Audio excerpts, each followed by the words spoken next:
नमस्कार. स्वागत आहे आपलं पुणेरी व्यक्ती या यूट्यूब चॅनलच्या गप्पा टप्पा या सत्रात. आज आपण भेटणार आहोत पद्मश्री गिरीश प्रभुणे यांना आणि त्यांच्या प्रवासाविषयी जाणून घेणार आहोत. मी आता चिंचवडला येऊन 52-53 वर्ष झाली.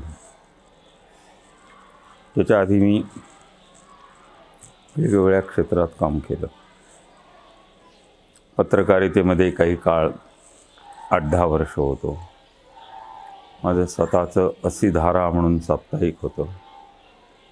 नंतर माणूस साप्ताहिकात माझगावकरांच्या इथे 2.5-3 वर्ष काम केलं.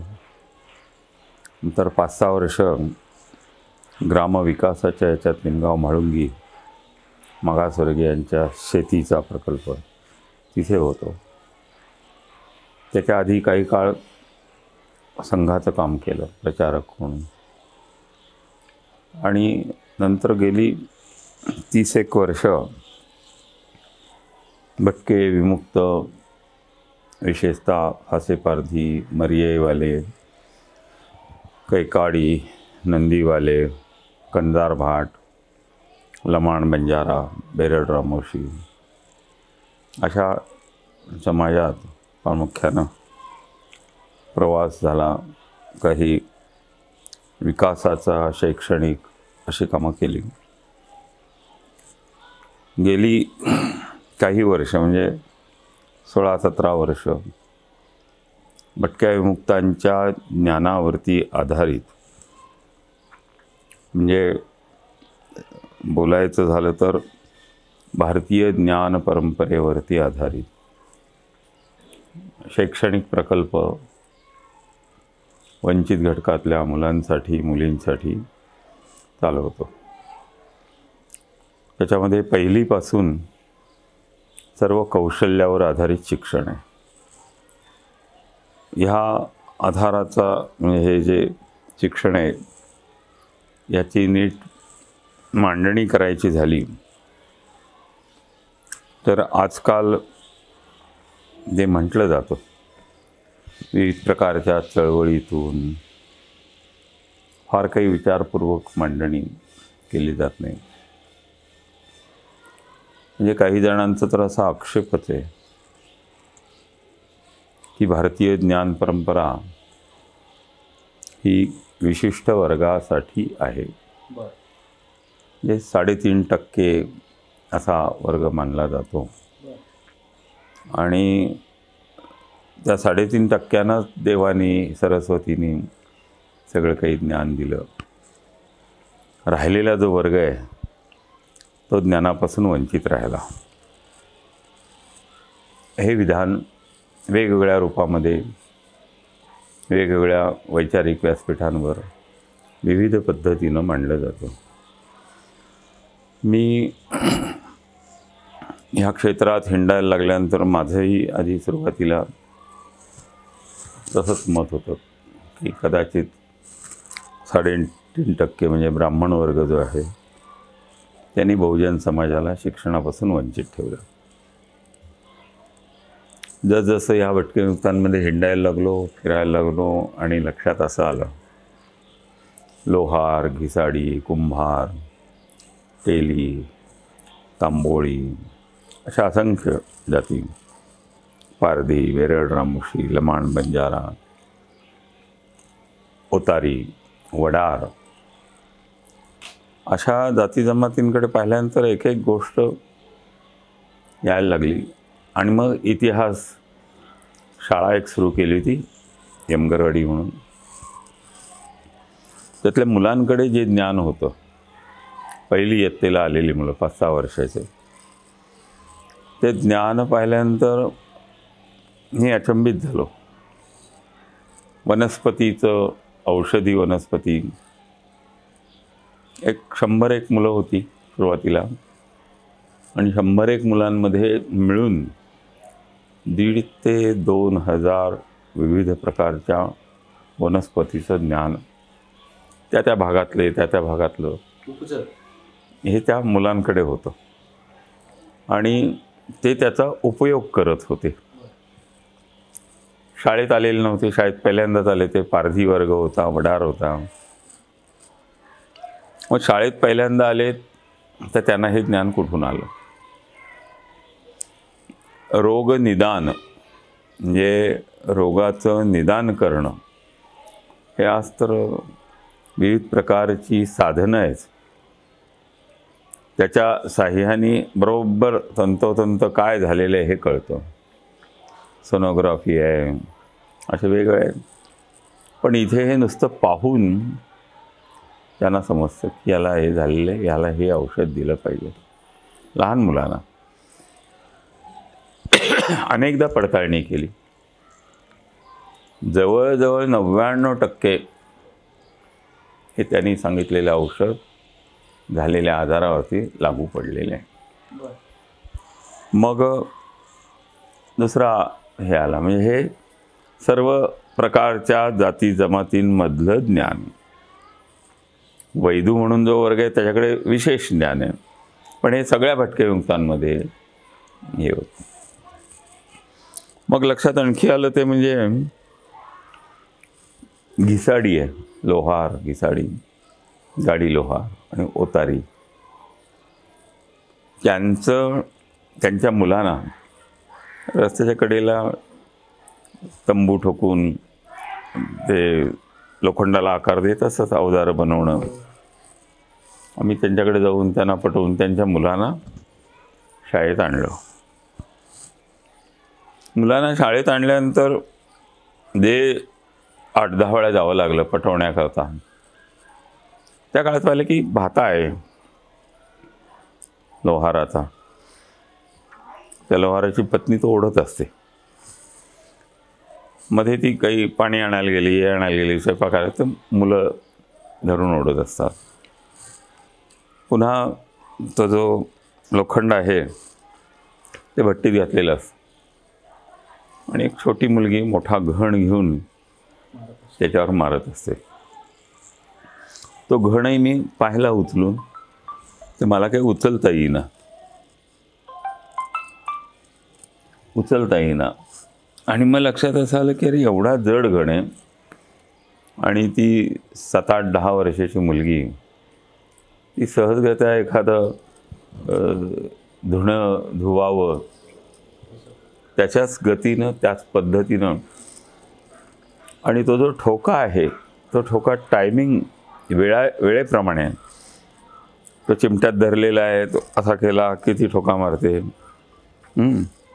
मग तो असं करतो आणि आपल्या हातोडीने ठोका मारतो. आणि मग हे त्याचा ठोका झाला की ती पुन्हा ठोका मारते.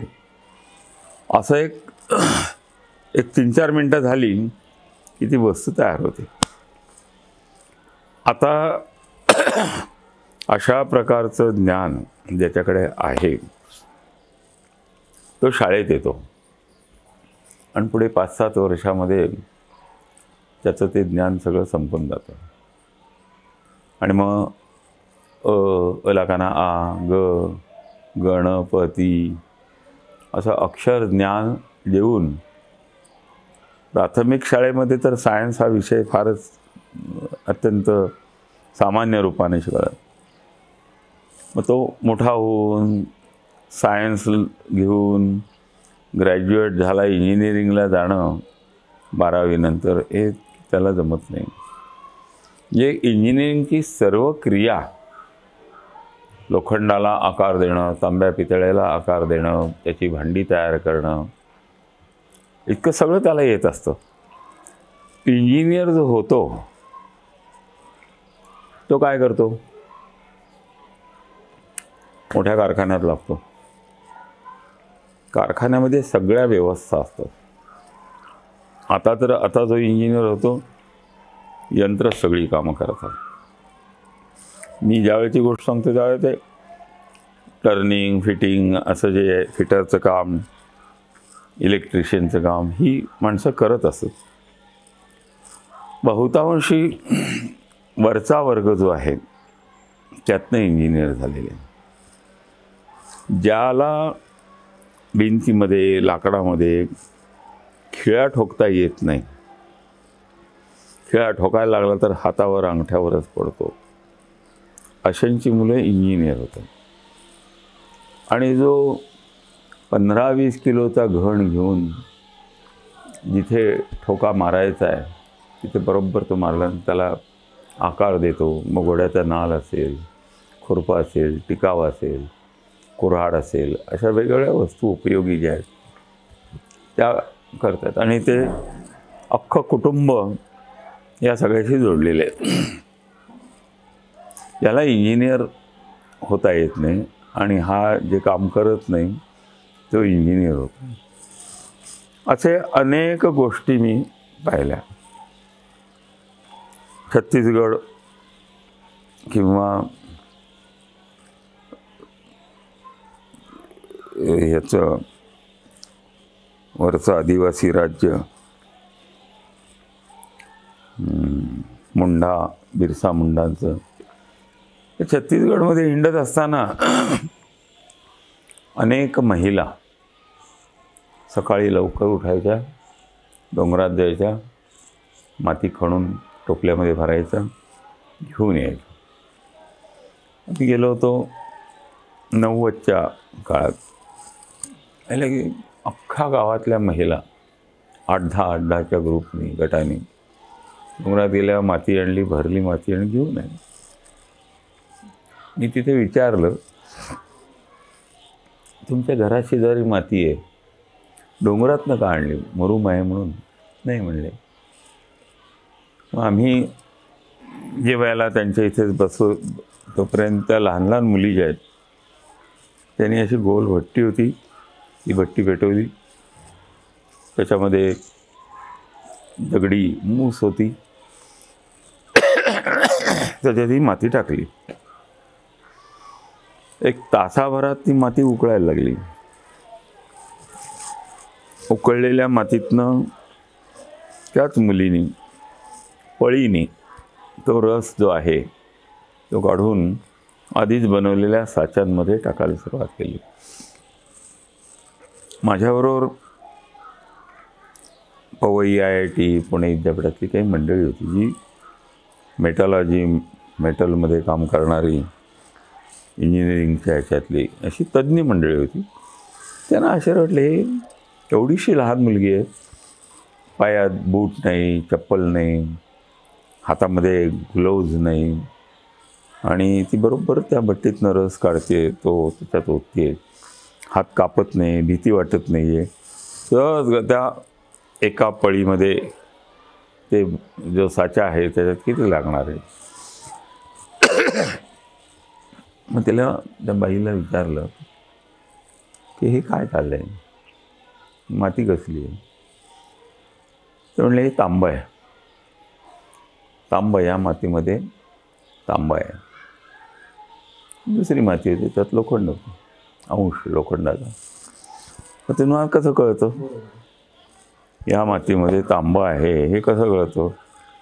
आता सगळीकडे आधुनिक याच्यामध्ये माती आणायचं, त्याचं परीक्षण करायचं, वेगवेगळे केमिकल टाकून त्यात लोखंड किती आहे, तांबं किती आहे, तुम्हाला कसं कळतं? आम्हाला माहिती आहे म्हणले. मग मी तिथली माती घेतली. या मातीत काय याच्या आहे ना म्हणले, पण याच्यामध्ये 4-5% आहे, आणि ते 4-5% आम्ही आणलेल्या मातीतनं पडून पडून पडून पडून झाले. पण ह्या मातीत लोह नाही आहे, डोंगर जो आहे त्याच्यात आहे. कसं कळतं तुम्हाला ह्याच्यात आहे किंवा आहे? ते म्हणली तुम्हालाही कळेल. माती घेतली आणि म्हणली वास घ्यायचा.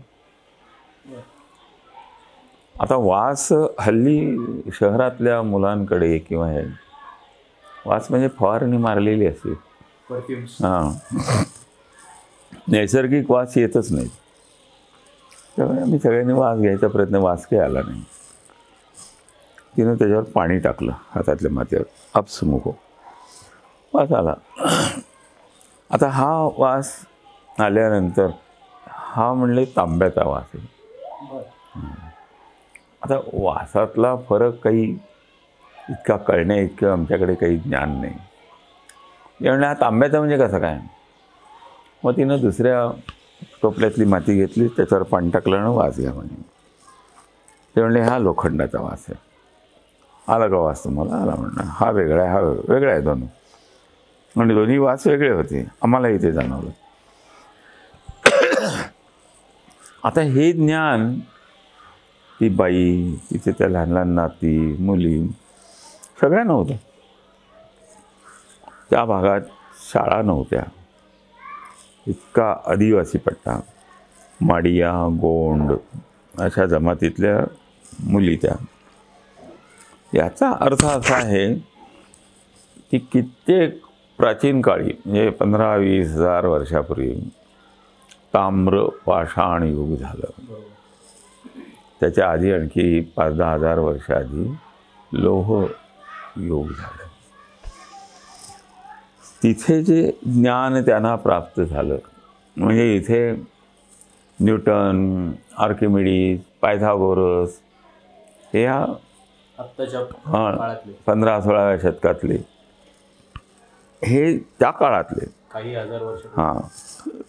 आणि एक जमातच्या जमात पूर्ण ज्ञान, ते ज्ञानसुद्धा असं माती आणायची, भट्टीत घालायची, ती उकळायची, गाळायची, त्यातला रस त्या साच्या तयार करायचा, आतमध्ये तो आकार दिलेला आहे. हे ज्ञान विकसित व्हायला काही हजार लाख वर्ष लागलेली असते. मग तरी तो अडाणी आहे, तरी तो ज्ञानी नाही, त्याला काही कळत नाही असं आपण म्हणून म्हणजे आधुनिक जगाने पुस्तकी ज्ञान नाही. ह्या सगळ्या गोष्टीचं हे करता करता त्यांची झोपडी जी होती, उत्तम मानलेली झोपडी होती, म्हणजे झोपडीच होती. 2-2.5 फुटापर्यंत मातीची भिंत होती, वरती बांबू आणि त्याला हे केलेलं. विचारले कोणी बांधलं? त्यामुळे आम्हीच बांधलं. घर बांधायला येत होतं, माती त्याची तयार करायला येत होती, औषधं बनवता येत होती, औषधी वनस्पतींचं ज्ञान होतं, धातूचं ज्ञान होतं. रात्री आम्ही मुक्काम केला, त्या मुली ज्या होत्या त्या आपापसात बोलत होत्या. अंगणात झोपले होते सगळे. अंगण म्हणजे असं चौसोपी झोपडी होती ती, चारी बाजून झोपडीमध्ये वाघ वगैरेची हे असते, त्यामुळे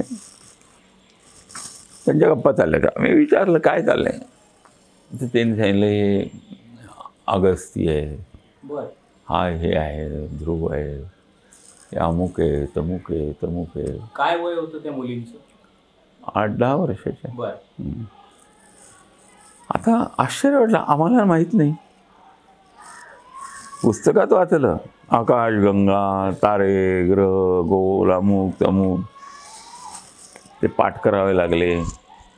म्हणजे बुध, शुक्र, शनी असे सगळे, गुरु, मंगळ, हे पहिला कुठला, दुसरा कुठला, त्या दाखवतो.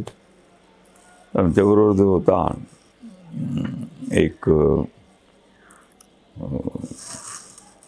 काय नाव विसरलो मी, IIT म्हटला होता. तो म्हणला की बरोबर आहे म्हणले, पण म्हणले हा अगस्ती जो आहे तो सप्तर्षीत नाही आहे, सप्तर्षीच्या बाहेर आहे. तो हिला साध्या डोळ्यांनी दिसतो आणि प्रत्येकाचं वर्णन करते. आणि तिला तुला कुठं कळलं? ते म्हणले आईकडनं समजलं. आई होती पलीकडे, तिला विचारलं तुम्हाला कुठनं समजलं? आईकडनं कळलं. तिला कुठनं कळलं? आईकडनं कळलं. अशा तिथे 4-5 पिढ्या होत्या. सासू होती, आई होती. मग आई जी आहे ती त्या घरात जन्माला येत नाही, ती दुसरीकडनं येते. तुमचं घर कुठं आहे? नाही, 5-10 कोसावर आहे, म्हणजे 25-30 किलोमीटरवर घर आहे. तुमच्या आईचं घर कुठे आहे? आणखी 5-10 कोसावर आहे. त्याच्या आईचं कुठे आहे? ते आणखी 5-10 कोसावर. असं 100 चौरस किलोमीटर परिसरातल्या मुली इकडे तिकडे, इकडे तिकडे, मुली सगळ्या महिलांकडे, बायांकडे अचाट ज्ञान, वनौषधीचं ज्ञान आहे, घर बांधणीचं ज्ञान आहे, सारवण्याचं, या सगळ्या बायाच माती घेऊन आहे, धातू गाळण्याचं ज्ञान आहे. प्रयोगशाळा ही त्यांच्या बरोबर आहे. प्रत्येकजण प्रयोगशाळा आहे विज्ञानाची. आणि मग लक्षात असं आलं की पूर्ण भारतातला ग्रामीण भाग, आदिवासी भाग, हे सगळे एक 50-60 वर्षापूर्वी, 100 वर्षापूर्वी केवढे अचाट ज्ञान असेल आणि त्या ज्ञानाच्या आधारावर जगात सर्वश्रेष्ठ झालं. असं एक एक विषय. असंच एका ठिकाणी यमगरडीचा आमचा प्रकल्प, त्यातली काही मुलांना घेऊन अजंठा वेरूळला नेलं होतं सहलीला. लहान लहान मुलं आहेत, दुसऱ्याची मुलं पडतील, लागेल म्हणून त्यांना आम्ही धरून ठेवत होतो आमच्याबरोबर जरा. पण त्यातला एक मुलगा जो आहे तो असा आत गेला, वेरूळच्या इथे कैलासलेनं आत गेला. आम्ही त्याला हाक मारेपर्यंत तो आत जाऊन परत बाहेर आला, पुन्हा आत गेला, पुन्हा बाहेर आला. त्यांनी मला प्रश्न केला, म्हणजे आम्ही त्याच्यावर ओरडलो, तो ऐकत जा ना, असं तू कसं काय जातो? 7-8 वर्षाचा मुलगा. मग त्यांनी प्रश्न केला की काका, हे कोणी बांधलं असेल? मग बांधलं असेल हे त्यांनी दुरुस्त केलं, हे कोणी खोदलं असेल?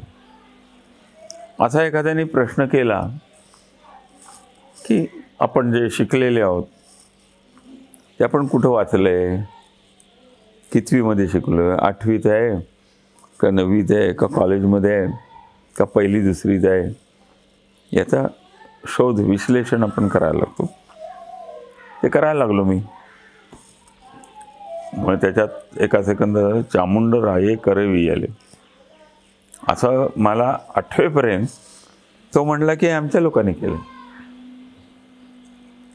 मला काही कळे ना, तुमच्या लोकांनी म्हणजे तुला कसं काय माहिती आहे तुमच्या लोकांनी केलेलं आहे? 1000-1500 वर्षापूर्वी तर खोदलेले आहे. 1ल्या, 2ऱ्या, 3ऱ्या, 7व्या शतकात कामं सगळी झाली. ते म्हणलं नाही, आमच्या लोकांनी केलं. मग मी त्याला विचारलं, तुमच्या लोकांनी म्हणजे कोणी? आम्ही वडराचे ना, आम्ही वडराचे. आणि छन्नी हातोडीचं काम आमच्या दुसऱ्या कोणाला येत नाही.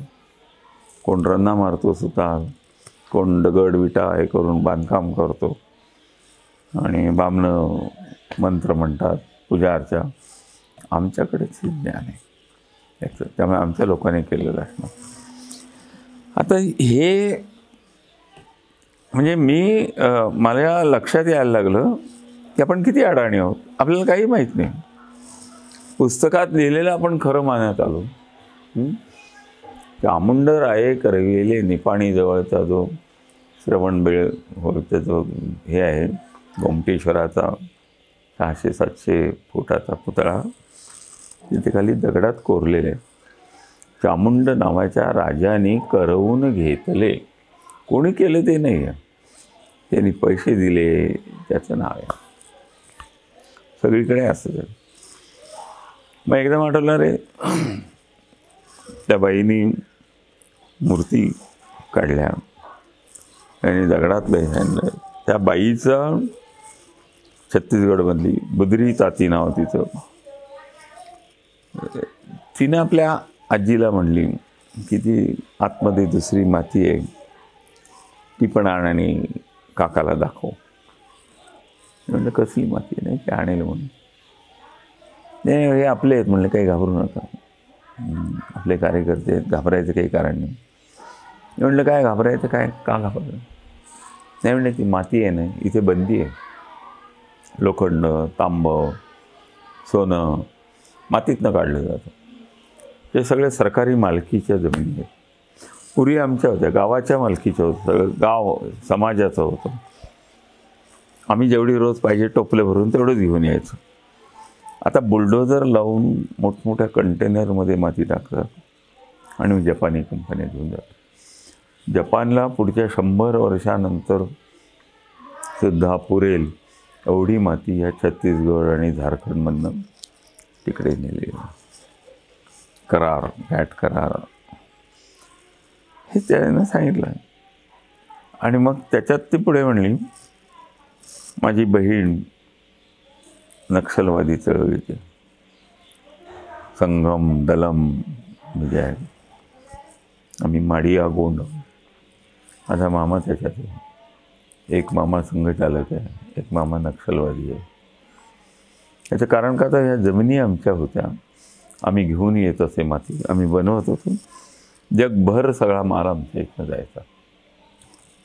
बंद झालं. उत्पन्नाचं साधन. हां, उत्पन्नाचं साधन. आणि सरकारने कसं, सरकार म्हणजे काय, इतके हजारो वर्ष इथे अनेक राजे होऊन गेले, कुणी ही जमिनीवरती हक्क नाही सांगितला. इंग्रज आले आणि त्यांनी हा हक्क सांगितला. इंग्रज आले आणि त्यांनी जंगलं ताब्यात घेतली. इंग्रज आले आणि त्यांनी त्याच्यावर टॅक्स लावला. आम्हाला काही टॅक्स नव्हता. आम्ही तयार करायचो जेवढं हवं आहे तेवढं. प्रत्येक कुटुंब आपल्याला जेवढा रोजगार पाहिजे, मिळाला पाहिजे तेवढं बनायचं. आता हे अख्खं बुलडोजर लावून खणून माती, हजारो लाखो टन माती विदेशात चालली. तेवढ्या तिच्या त्या आजीने एक टोपलीभर माती आणली, दुसरी मूठ ठेवली, त्यात ती माती टाकली. अर्ध्या तासात ती माती उकळायला लागली. धूर असा चमकणारा धूर, निळा पिवळा, आणि असं उकळायला लागलं. ते म्हणजे 5-10 किलो माती होती आणि 10-20 हे अशी ओंजळभर निघेल एवढं सोनं त्याच्यात. असं जमिनीवर ओतलं ते उकळलेली माती आणि त्याच्यात थारोळ असं त्याच्यावर पाणी टाकलं, थंड केलं आणि म्हणले हातात घेऊन. अर्धा 1 किलोचं सोनं मातीतून काढण्याची कला, लोखंड काढण्याची कला, धातू काढण्याची कला. आता त्यांचं घर पाहिलं तर बांबूचं घर, सारवलेलं, वेगवेगळे कंद लावलेले, कांदे टांगलेले छताला, कोणी जातं दळत होती, डाळ काढत होती, मका हे होता, असं असंख्य मडकी ठेवलेली, मडक्यांमध्ये काही काही ठेवलेले, लोणची वेगवेगळ्या प्रकारची. आता हे आदिवासीचं घर आणि मग आपली घरं, काहीच नसतं, रोज बाजारातनं विकत आणा. यांच्याकडे सगळ्या याच्यातलं होतं. केळीचा पाक होता, केळ अशा बारीक सोन केळी असतात, त्याचा पाक केलेला होता. आणि रस जो होता तो आणखी वेगवेगळ्या, जांभळाचा रस, त्याच्यात केळी, आंब्याचा रस, ते सगळं मडक्यामध्ये ठेवलेलं. आणि मुरून एक वेगळ्या प्रकारचं रसायन, असं ते इतकं ज्ञानी. मग हे कशावरती, हे कशावरती, हे कशावरती औषध, अशी सगळी औषधं, धातूचं ज्ञान, औषधाचं ज्ञान, घर बांधणीचं ज्ञान, आकाशातले ग्रहगोल ताऱ्याचं ज्ञान, इतका ज्ञानी आम्ही MTech, BA, MCOM, सर्टिफिकेट, 70% गुण, 80% गुण, पण ह्यातलं काहीही आम्हाला नाही. असं पूर्ण जेवढा हिंडलो मी, प्रत्येक घरामध्ये इतकं अफाट ज्ञान आहे. आणि सर्व शिक्षा अभियान सुरू झालं. शेती करणारा जो शेतकरी आहे त्याच्यापासून ते घिसाडी, लोहार, हे ते सगळे मास्तरांना कामच दिलं, जाऊन पकडून आणायचं, शाळेत घ्यायचं, पट वाढवायचा. 20-25 वर्षापूर्वीची स्थिती. आम्ही जिथे गेलो होतो, म्हणजे ज्ञानाची गंगा कशी असते, जुन्या काळामध्ये अरण्यामध्ये आश्रम होते. राजाची मुलं, धनिकांची मुलं, गरीब सगळे त्या आश्रमात जात असत. आणि जो ऋषी मुनी जे आहेत, त्यांच्या पत्नी आहेत, त्यांच्याकडे हे सगळं ज्ञान शिकत असत.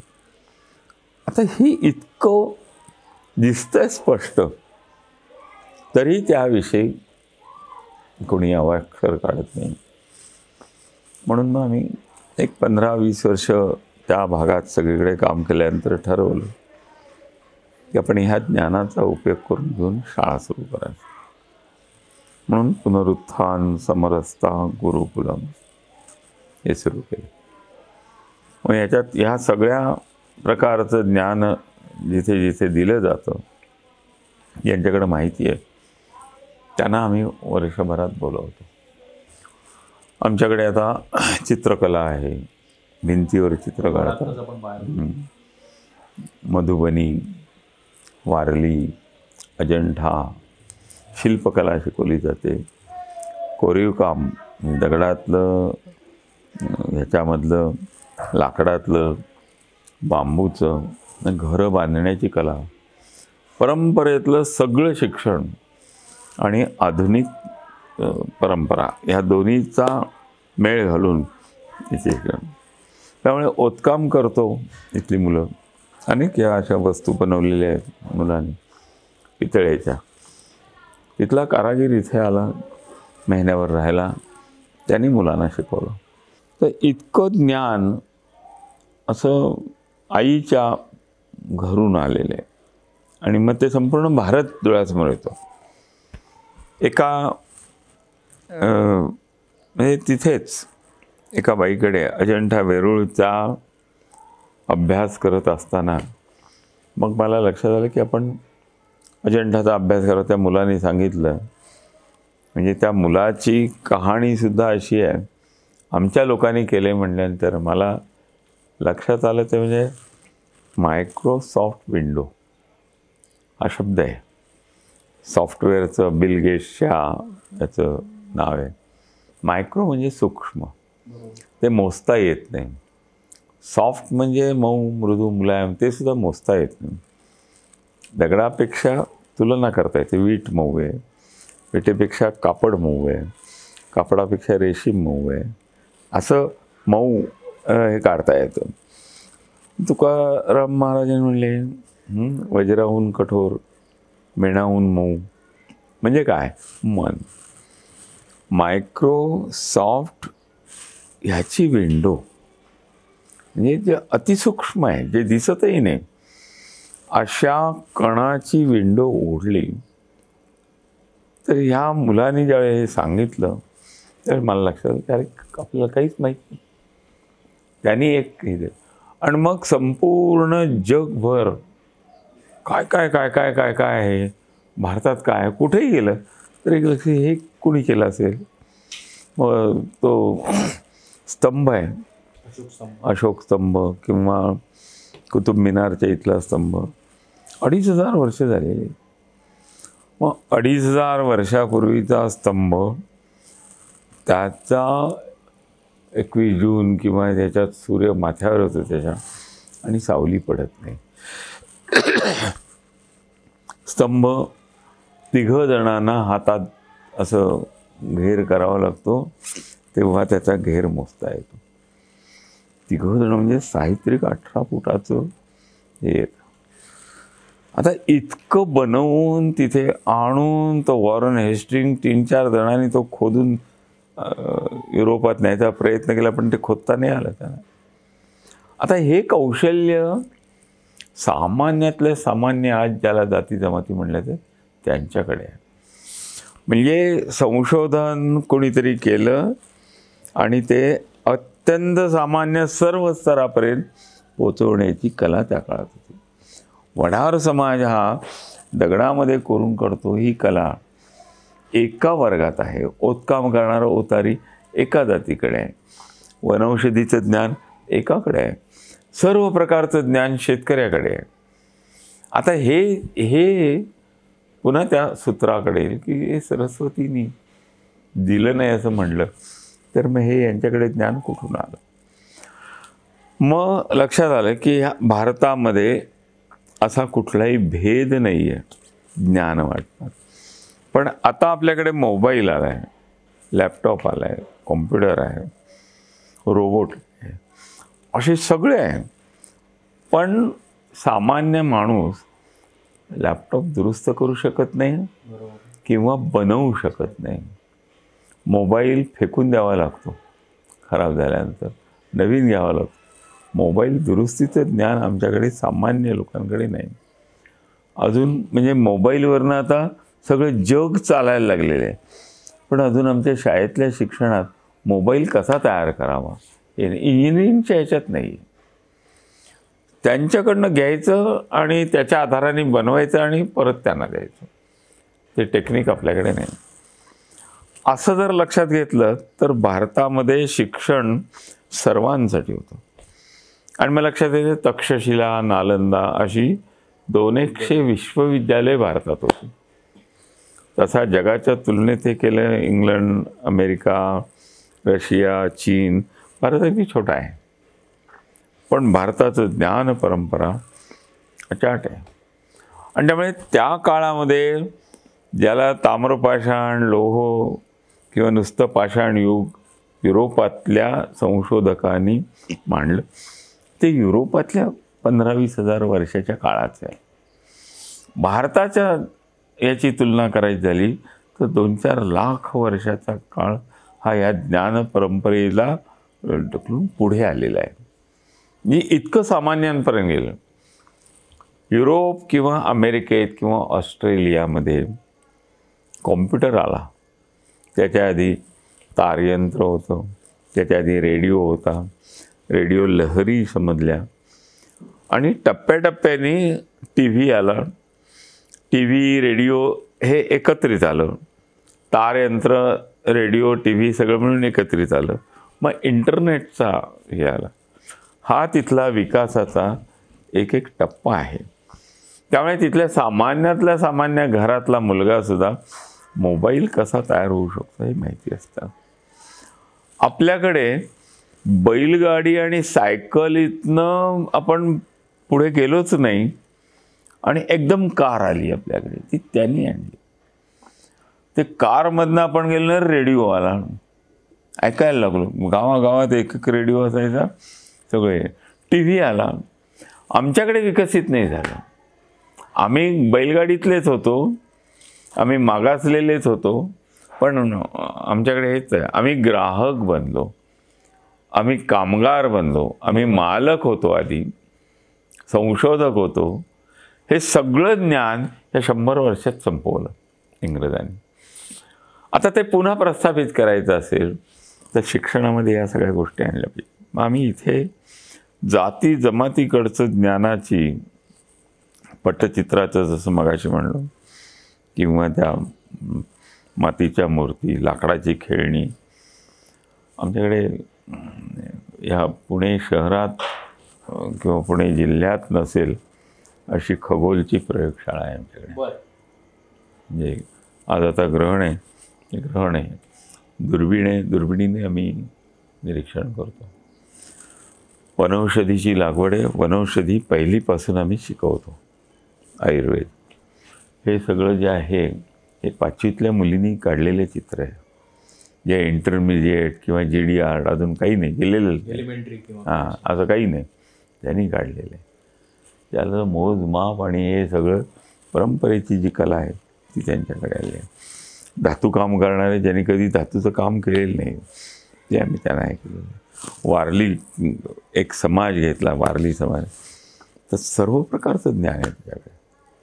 चित्रकला हा एक भाग आहे त्याच्याकडचा. शेती येते, बियाणांचं ज्ञान आहे, घर बांधणीचं ज्ञान आहे. असा जो आहे तो घर बांधल्यानंतर लिंपून घेतो घर आणि त्याच्यावर चित्र काढतो. ही वारली परंपरासुद्धा इथे आम्ही आणली.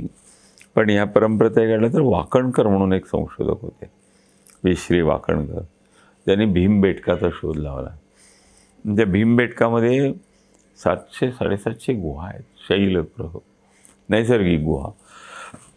त्याच्यात त्या दगडाच्या भिंती ज्या आहेत त्याच्यावरती चित्र काढलेली आहेत.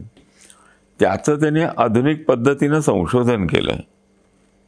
3500 वर्षापूर्वीच्या चित्रांपासून 35,000 वर्षापूर्वीची चित्र आहेत. 35,000 म्हणजे मोहनजोदडो 3 वेळा. मोहनजोदडो हे 7,000-8,000 वर्षाचं आहे. 8×32 इतकं पुरातन काळामध्ये भिंतीवरती बैलाची, शिकारीची, सूर्य, चंद्र, ग्रहणांची, वस्त्र गुंडाळलेली अशी चित्र आहेत. घोड्यावरती बसलेले अशी चित्र आहेत. आता हे व्यापाराची चित्र आहेत. बैलगाडी आहे, त्याच्यावर माल लादला आहे आणि चालेल. 35,000 वर्षापूर्वी व्यापाराचं ज्ञान जगात कुणाला होतं? बरोबर. मग हे भारतामध्ये होतं. त्यामुळे ज्यांनी ही शैलचित्र काढलेली आहेत ती 35,000 वर्ष पाऊस पाणी सगळं येऊन गेलेलं आहे, तरी ते वॉश नाही झालेलं. अजंठा वेरूळमधली चित्र आजही फ्रेश आहेत. अंधाराच्या याच्यात भिंतीवरती चित्र आहेत कोरलेली. हे आज आपण दुकानात गेलं तर बाहेर बोर्ड असतो, फलक, रंगाची गॅरंटी नाही म्हणून. इथे तर रंग 2,000 वर्षापासून तशीच्या तशी आहे. तर हे प्रगतीचं लक्षण मानायचं का मागासलेचं लक्षण मानायचं? मग भारत 35,000 वर्षापूर्वी उत्तम घोड्याचं चित्र काढू शकतो, बैलाचं चित्र काढू शकतो. त्याचं भावविश्व तो GD आर्ट नसेल, कला नसेल, काही शाळा नसेल असं कसं म्हणता येईल? प्रत्येक घरात रांगोळी काढण्याची कला आली, गोपद्म काढण्याची कला आली, वस्त्र विणण्याची कला. गुत्समद म्हणून एक ऋषी होऊन गेले. कालखंड काढला तर त्यांचा 1,00,000 वर्षापूर्वीचा कालखंड आहे. पण तो ह्या अलीकडच्या याने त्याला 3,000 वर्षापूर्वी आणलं. महाभारताच्या नंतर त्याला आणलं. तो रामायणाच्याही आधीचा आहे. दुष्यंत, शकुंतला आहे त्याच अगदी आहे. या गुत्समद हा आदिवासी ऋषी, म्हणजे आजच्या भाषेत बोलायचं, लंगोट लावून, जसे रामदास स्वामी अलीकडचे तर लंगोट लावलेले आहे ते, तसं लंगोट लावून तो हिंडायचा. लंगोट लावून हिंडायचा. त्याच्या आधी तो कसा असेल? नग्न असणार. मग नग्न आहे त्याला दिसलं झाडांना खूप कोश लटकलेले आहेत, काही प्राण्यांची पक्ष्यांची घरटी दिसत आहेत. माणसाला घरटं बांधता येत नव्हतं. तो गुहेत राहायचा, झाडाखाली राहायचा. पक्षी घरं बांधतायत काडी काडी आणून. म्हणजे माणसापेक्षाही पक्ष्यांमध्ये विकास झालेला होता. त्यात कोश विणणारा कीटक त्यांनी काढले कोश, पाहिले आणि ते काढल्यानंतर पाण्यात घातले, याच्यात घातले आणि एक एक धागा निघायला लागला, न तुटणारा. 1 किलोमीटर, 2 किलोमीटर, 10 किलोमीटरचा धागा. मग त्याच्या लक्षात आलं की हे वस्त्र तयार झालेलं आहे. इथे त्यांनी पहिल्यांदा वस्त्र विणण्याची कला आणली. भारतात जगातला पहिला वस्त्र तयार करणारा जो आहे तो गुत्समद ऋषी आहे. आता हा गुत्समद ऋषीने वस्त्र तयार केले ते रेशमाची वस्त्र, सुती नाही. माणसाला पहिलं ज्ञान झालं ते रेशमाच्या वस्त्राचं झालं. का तर पक्षी जो आहे, कीटक आहे, त्याने आपल्या शरीरातलं रेशमाचं वस्त्र विणलेलं आहे, कोश. आणि मग असा कोश गुंडाळून, नुसता गुंडाळून, आत्ता आपण वस्त्र गुंडाळतो, त्यांनी नुसतं गुंडाळलं काड्या घालून असं करून. आणि मग तो अग्नी, पाऊस, वारा, थंडी हा. आणि मग त्याच्या लक्षात आहे काडीला आपण जर अशीच काडी हे केली आणि असं वस्त्र गुंडाळलं, इकडून घ्यायचं इकडून घ्यायचं, खालनं वर वरनं खाली, माग तयार झाला. पहिला हातमाग असाच आहे, खाली वर हे करून अशी वस्त्राची गुंफण आहे ताणेवर. आता याचा काळ काढायचा झाला तर मी एका बेलदारांच्या वस्तीवर गेलो होतो. 40 गाव, जळगावच्या शेजारी 40 गाव, आणि बेलदारवाडी म्हणून वाडी आहे. त्या वाडीवरती गेलो आणि माझ्याबरोबर तिथले 40 गावातले काही तरुण होते. अशी डोंगरामध्ये 5-10 हजाराची वस्ती. आता झाली 30 वर्ष झाली. त्या काळात तिथे हिंडत असताना ज्या झोपड्या होत्या मातीने लिंपलेल्या, सारवलेल्या, वरती कंजाळ म्हणजे गवत टाकलेलं, पाणकणीस जे असतं त्याच्या, आणि त्याच्यापुढे अंगण, तेही थोडं एक विधभर उंच मातीचं सारवलेलं पांढऱ्या मातीने, त्याच्यावर शेणाचं आहे, काचा दगडं वेगवेगळ्या रंगाचे लावून नक्षीकाम केलेले, दरवाजा सुद्धा कोरीव हे केलेला, त्याला रंग दिलेला. केव्हा दिलेला आहे रंग ते विचारल्यानंतर ते म्हणले आमच्या आज्या पणज्यापासून आहे. आज्या पणज्यापासून दरवाजाचा पिवळा रंग गेलेला नाही, इतका हे म्हणजे 50-60 वर्षापूर्वी दिलेला रंग. हां, जातं आहे, जात्यावर कोरलेलं होतं. 2 बाया जात्याच्या पुढे बसलेल्या होत्या आणि ते काहीतरी गाणं म्हणत म्हणत दळतही होत्या. त्याचा खुंटा होता आणि त्याच्यावरती खुंटा मारायसाठी दगड होतो गोटा. तो इतका गुळगुळीत होता, सहज विचारल्यानंतर हा दगड कुठून आणला माहीत नाही म्हणले. केव्हापासून जाय? आज्या पणज्यापासून आहे. मारून मारून मारून मारून मारून खुंटे चिकार बदलले, दगड तोच राहिला, त्याला गोल आकार लागला. आता ही जी काही गमतीदार हे आहे, दळण्याची क्रिया आहे, जातं बनवण्याची क्रिया आहे, त्याला ते छिद्र आहे वरनं टाकायचं आणि हजारो वर्षापासून आहे. त्याचीच पिठाची चक्की आली, त्याच्यात आता घराघरात चक्क्या ज्या आल्या ते त्याच याच्या प्रगत कुठून झालं? तिथून गोल आकार आला. आता हे ज्ञान त्या बाईच्या दारात होतं. एक म्हातारी बसलेली होती, तिची अशी काठी होती, त्याला चांदीची मूठ होती, खाली पितळीची हे होती, अशी गोल चांगली, म्हणजे काही नाही, ऊन खात बसलेली होती. मी गेलो. मला सवय आहे पहिल्यापासून की जुनी माणसं जी असतील त्यांच्याकडे ज्ञान आहे. ते सुद्धा केव्हा कळलं तो एक मोठा किस्सा आहे. तर त्या तिथे गेल्यानंतर ती बाई बसलेली ती, असं शरीर, असा हात, हे जसं आहे असं तिचं चामडं असं होतं, हां लोंबकळ होतं, गळ्याच्या खाली जशी बैलाला गाईला हे असं पोळं तशी चामडं, डोळ्याच्या पापण्या अशा आल्या होत्या खाली, भोया. आणि मी सहज म्हणले बाईशी बोलू, आणि हिला काही बोलता येत नाही. असं कसं होईल? तू तुझ्या भाषेत सांग. बेलदार बाई होती, बोलायला लागली. सगळे आश्चर्यचकित झाले. 20-25 वर्ष झाली आम्ही हिला पाहतोय, 30-40 वर्षापासून पाहतोय, एक शब्द नाही बोलली कधी. मी म्हणलं असं कसं काय होईल, आता कशी बोलते? तेच आम्हाला आश्चर्य वाटतं. मग तिला एक एक विचार आल्यानंतर तिनं इतक्या गोष्टींचं ज्ञान दिलं. आता ते ज्ञान असणारा समाज आजूबाजूचा अस्तंगत झाल्यामुळे बोलायचं कोणाशी?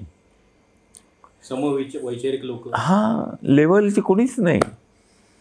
मग तिला विचारलं, तुमचं वय किती? वय किती विचारल्यानंतर त्या बाईनी असं हे करून मॅड पाहिलं आणि म्हणले 5-3. मला काही कळेल ना, 5-3 म्हणजे काय? तिच्या लक्षात आलं, मला काही कळेल. तिनं 5, 1, 2, 3, 4, 5.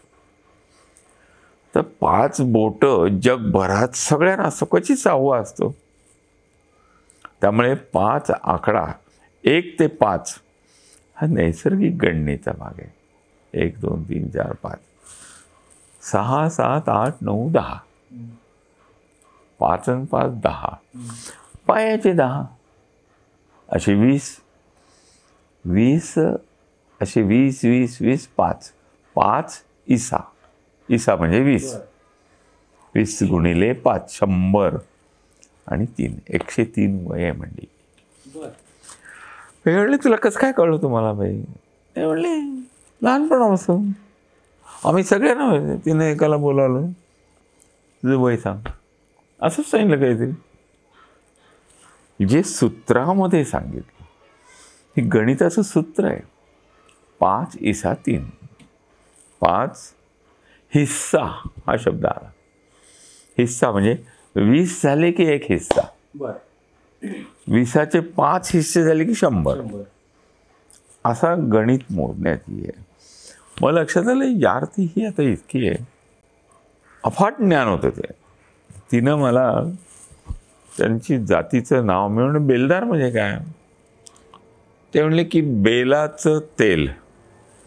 बेलाचं तेल म्हणजे बेलाचं झाड, त्याचं फळ जे आहे, आणि बेलाचा गर आम्ही चुना तयार करतो. म्हणजे पुण्यात जे किराड आडनावाची मंडळी आहेत, भानुदास किराड, खूप आहे, मोठी बांधकाम व्यवसाय आहेत. बरोबर. हे सगळे किराड आणि गवंडी मोहनराव गवंडी म्हणून एक मोठे होते, गवंडी हे आडनाव त्यांचं. हे सगळे त्या बेलदारवाडीतले. हे सगळे बेलदार पेशवाईच्या शिवाजी महाराजांच्या काळात महाराष्ट्रात आले. हे तिकडे होते आणि राजस्थानकडे. भटकी जमात रांजण बैलगाडीला हे करायचे आणि चुना आणायचा, घाणा तयार करायचा, चुना करून रांजणात भरायचा आणि विकायचं. म्हणजे लोण्या इतकं मऊ चुन्याचं हे असायचं. रंग तयार करायचे. मग ते रंग वेगवेगळे नैसर्गिक रंग तयार करून ते चुन्यामध्ये घालायचे. हा जो विषय आहे तो अजंठा वेरूळच्या खोदलेल्या भिंतींवरती चुन्याचं लेपन आहे आणि त्याच्यावरती रंगीत चित्र काढलेली आहे. प्लेन पेपर आपल्याला लागतो तसं चुन्याचा वापर केला. ते दगडाने खोदलेले आहे, दगडी मूर्ती खोदलेल्या आहेत, त्याच्यावरती चुना तयार करून त्याचं लेपन दिले आणि त्या लेपन दिल्यानंतर त्याच्यात रंग हे केलेले आहेत. 2 प्रकार त्या बाईंनी सांगितले. ते म्हणले एकतर आम्ही कोरून काढतो, चुना लावतो, कोरून काढतो आणि मग कमळ असेल तर कमळाचा रंग घालायचा त्यात. चुन्यात रंग तयार केलेले, तो हिरवा असेल तर हिरवा घालायचा, वर्ण द्यायचा नाही, कोरायचा आणि भरायचा. त्यामुळे कितीही पाणी गेलं, वॉश झाला तर तो फ्रेश रंग दिसतो, इतका जाळीचा हे आहे. आता हे विकसित झालेले ज्ञान आहे. पहिल्यांदा रंग दिला असेल, धुवून गेला असेल, हा रंग गेला, दरवर्षी द्यायला लागणार, त्यापेक्षा भरायचा रंग. आता हे ज्ञान आधुनिक जे काही कामं करतात लोक तसं येते. आता हा रंग तयार करणं, तो हे करणं, त्याची रंगसंगती समजणं आणि तत्त्वज्ञान हे सगळं त्या बाईकडे होतं. त्या बाईंनी सांगितलं हे गवंडी वगैरे जे आहेत पुण्यातले, किराड, ते सगळे बांधकाम व्यवसायात आहेत. चाळीसगावला सगळे बांधकाम व्यवसायात आहेत बेलदार. व्यवसाय बदलला आणि बदललेला व्यवसाय पुन्हा बांधकामाशी निगडीत. आधी बांधकामाशी निगडीत होती. नाना फडणवीसांचा वाडा आहे किंवा नानावाडा पुण्यातलं, मेळवणीचा आणि हा पुण्यातला, याचं प्लॅस्टर पाहिलं. विशिष्ट प्रकारचे 100, 200, 500, 1000 वर्ष झाली तरी ते प्लॅस्टर निघालेलं नाही. मुंबईला एक 25 वर्ष गेली तो प्लॅस्टर पडतं आणि पुन्हा द्यावं लागतं. हे 1000 वर्षे, 500 वर्षे, 200 वर्षे झाली, काही झालेलं नाही. आता हे जे विकसित झालेलं ज्ञान आहे हे आर्किटेक्टचं ज्ञान. हे एक जात, त्या जातीकडे हे सगळं ज्ञान आहे, वडरांकडे हे ज्ञान आहे. असं वेगवेगळ्या जाती जमाती काढल्या तर भारत हे महाविश्वविद्यालय, ज्ञानाचं भांडार. अजंठा हे एक विश्वविद्यालय. अजंठामध्ये गेलं तर असं नालाच्या आकाराचं डोंगर आहे. इकडून खाली तळातून नदी वाहते, पाणी 12 महिने. मला प्रश्न पडला की हे एवढं खोदले. त्या पोरांनी सांगितल्यानंतर आम्ही अजंठाला गेलो. खोदले म्हणजे किती टन त्यातला कपचा, त्यातला दगड काढला असेल. 100 वर्ष चाललेले, 200 वर्ष काम चाललेले. तर 200 वर्ष एखादी इमारत बांधायचं असेल, खोदून काढायची असेल तर 200 वर्षाचं आयुष्य तर अलीकडच्या काळात कुणाला नाही आहे. म्हणजे मग काय असेल, एक 25 वर्षाचा तरुण, 15 वर्षाचा तरुण, 5 वर्षाचा मुलगा 60 वर्षाचा, 100चा, 5-6 पिढ्या एका कुटुंबातल्या एका ठिकाणी राहत आहेत. कुठला नकाशा काढलेला नाही, कुठलं त्याचं डिझायनिंग आधी काढलेलं नाही. सगळे मिळून एकाच वेळेला, म्हणजे वेरूळचं कैलासलेनं पाहिलं तर 1000-1500 कारागीर एकाच वेळेला काम करतात. वरनं खोदत खोदत खोदत एक जण 100 वर्षे कसा करेल, थकणार. एकाच वेळेला काही 1000 लोक, काही तिकडे छन्नी तयार करतायत, धार लावतात, पाणी देत आहेत, कुदळी तयार करतायत, त्याला दिवसभर काम करून कुदळीची धार निघून जाते, त्याला पाणी देत आहे. असे घिसाडी लोहार बसलेले चारी बाजूला, हजारो तंबू ठोकून. त्यांना लोखंड पुरवणारे छत्तीसगडकडनं गाढवावर, खेत्रावर लादून लोखंडाच्या अशा चिपा आणून देत आहेत, ते आहेत दर ह्याच्यात. त्यांना काढून देणारे गोंड आहेत, माती आणायची, ती भट्टीत घालायची, लोखंड तयार करायचं. अशी एक साखळी अजिंठापर्यंतची 100-200 वर्ष काम करणारी एकच डिझाईन. त्यात बेडवणे, कुठे हात असा इकडे जाड झाला आहे, नाक मोठं झाले, पाय मोठे झालेत, असं नाही. अत्यंत सौंदर्यपूर्ण कंबर, त्याची लचकणं आहे, त्याचं मुरडणं आहे, त्याचे स्मित हास्य आहे, त्याच्या डोळ्याच्या पापण्या आहेत, बुद्धाचं महानिर्वाणाचं चित्र आहे, त्याच्या चेहऱ्यावरचे भाव आहेत. हे सगळं वर्षानुवर्षे ह्या पिढीकडनं त्या पिढीकडे, त्या पिढीकडनं त्या पिढी, एका जातीतलं, एका घरातलं नाही, अनेक जाती. म्हणजे मग रंग तयार करणारी जाते, मग त्यांना रंगाची फुलं आणणारी एक जात आहे, औषधं तयार करणारी आहे, औषध घेऊन येणारी आहे, औषधं बनवणारी आहे, रंग आणून हे करून ते रंग तयार करून रंग देणारी जात आहे. त्यांनी मातीतनं लोखंड काढायचं, 300-400 किलोमीटरवरनं घोडे, गाधवं, खेचरं, बैलगाड्यात ते लोखंड टाकायचं आणि अजिंठ्याच्या डोंगराच्या तिथल्या परिसरात आणून द्यायचं.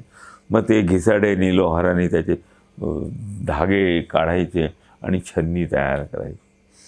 केवढं आचाट आहे. आणि ह्या सगळ्यांना भारताचं तत्त्वज्ञान, बुद्धाचं, महादेवाचं, महावीराचं, ज्याला त्यांनी पाहिलेलंही नाही. म्हणजे हे 5व्या-6व्या शतकातलं आहे अजिंठा वेरूळ. 5व्या-6व्या शतकातलं आहे, याचा अर्थ 500-600 वर्षाचं आहे इसवी सन. त्याच्या आधी 600 वर्ष बुद्ध होऊन गेलेला, 1200 वर्षापूर्वी होऊन गेलेला माणूस. आपला खापर पण जो आपल्याला माहीत नसतो, आजोबा आठवत नाही, वडिलाला विसरलं जातं आजचा काळ. आपण काय होत ते आपल्याला कळत नाही. अशा काळात त्या 1200 वर्षापूर्वी होऊन गेलेला बुद्ध सर्व ठिकाणी जगभरात सारखा दिसतो. हे जे काही आहे हे त्या जमातीचं ज्ञान आहे. आणि ती जमात म्हणजे एक विश्वविद्यालय, एका ज्ञानाचं. केम्ब्रिज हे गणिताचं विश्वविद्यालय, ऑक्सफर्ड हे तत्त्वज्ञान आणि याचं विश्वविद्यालय. अशी टेक्निकलची काही विद्यालय, तसं हे विश्वविद्यालय.